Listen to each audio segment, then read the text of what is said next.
Senzima kubantu basezilalini ukwazi ngesisifo iCoronavirus. Imfundiso ezikhoyo zifikeleli ncam kubo kuba abanye abantu abanabo umabunakude kunye nonomathotholo. Zivele abantu bebeka izimvo zabo ezahlukahlukeneyo. Andiyazi ndiva kuthethwa kuthiwa masihlale ezindlini ngoba siphephele esi sifo kuthiwa yicorona.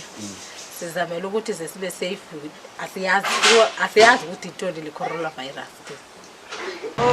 Belishwa bawanike. Andikazi ngesifo belishwa. Zange weva kwakuva ngesifo esikhoyo.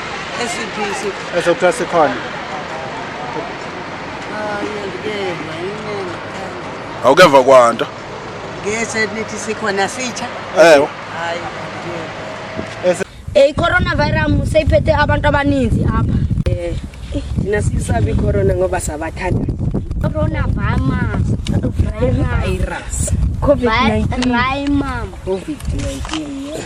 Wena uthi ntoni? Coronavirus.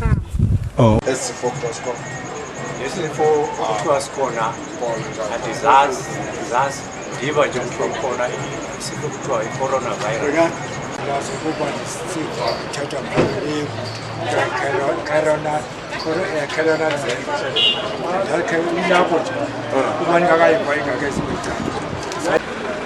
Kawuba nami bendinomdla ukwazi uba inoba iimpawu zawo zinjani.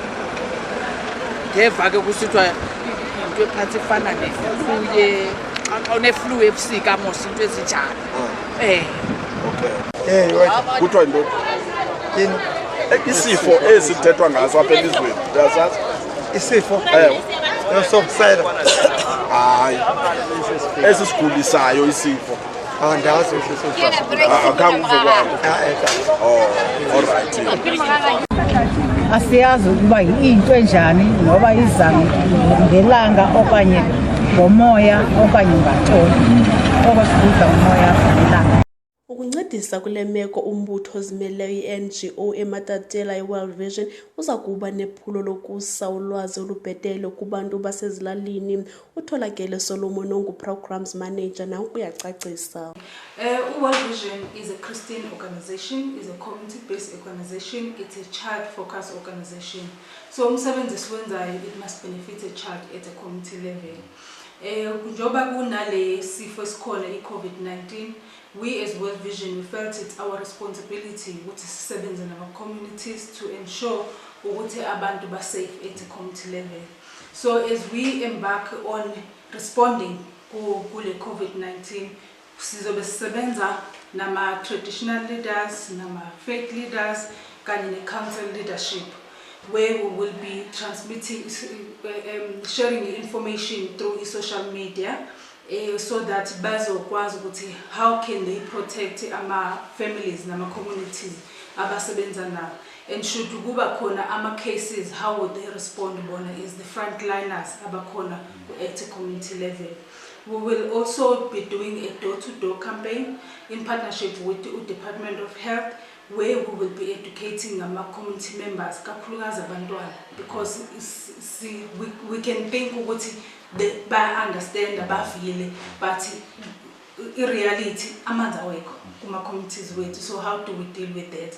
So those are the issues esizofisa address at a community level. Esizobakhombisa abazali nabantwana how do they wash their hands properly, considering ukuthi asinawo ama-tap waters in our communities.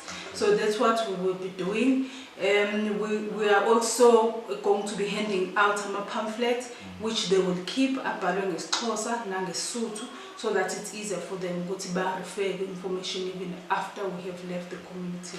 We will, on Monday, we will be meeting with the Department of Health to ensure that the food soldiers, they know exactly what messages and how we're going to be doing the door-to-door. On Tuesday, we will be on the ground.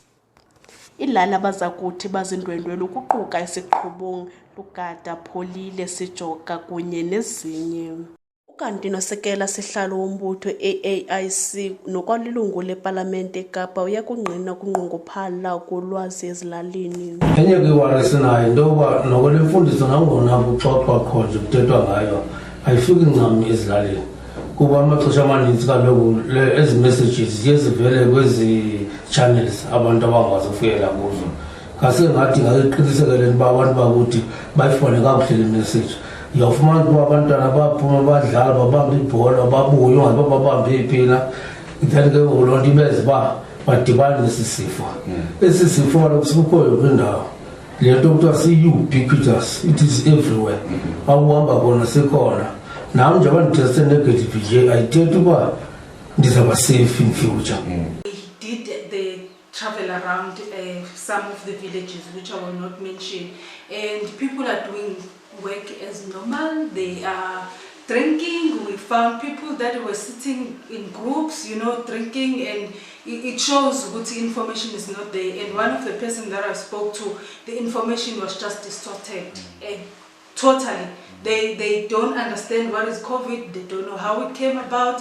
They're talking about issues of the president brought people who are infected in the country. So you see that the information on the ground it's not true information and people don't know. So there is really a need right now for us to go to the communities and do the door-to-door campaign, and most especially because we know we have people who have traveled from the big cities back to our villages. So if people do not understand at this point what does it mean, physical distance. Now WHO has termed moved from social distance to physical distance. What does it mean for our communities on the ground? So we feel that is very important for us to be on the ground and do the door-to-door campaign. Kwindaba The Informer Online, elami igama ndingumathabo Phahlane.